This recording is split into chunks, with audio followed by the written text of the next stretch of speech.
তাই একটা কথা না শ্রীকৃষ্ণ খুব ভালো বলেছিলেন যে কিচ্ছু থাকবে না তোমার সাথে, যেটা আজ আছে সেটা কাল যাবেই।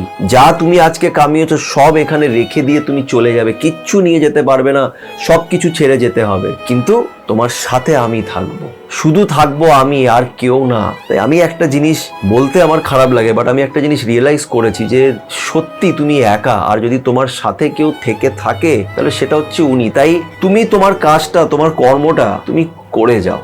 আমরা মানুষ, আমাদের এক্সপেকটেশনস হয়, আমরা আশা রাখি, আমরা মানুষ, আমাদের ইমোশনস আছে, আমাদের খারাপ তো লাগে। কিন্তু যত তাড়াতাড়ি এই জিনিসটাকে অ্যাকসেপ্ট করে নেবে যে কেউই তোমার নয়, কেউ তোমাকে 100% বুঝবে না, কেউ তোমার ভ্যালুটাও অতটা বুঝবে না।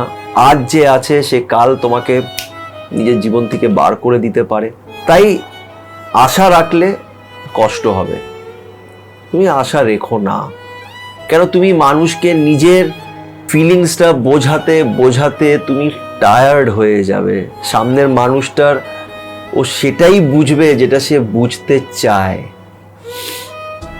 তুমি যতই ভালো করে নাও শেষ অবধি সেটা কম পড়ে যাবে। খুব রেয়ার এরকম সম্পর্ক যেখানে দুটো মানুষ একে অপরের ভ্যালুটা বোঝে।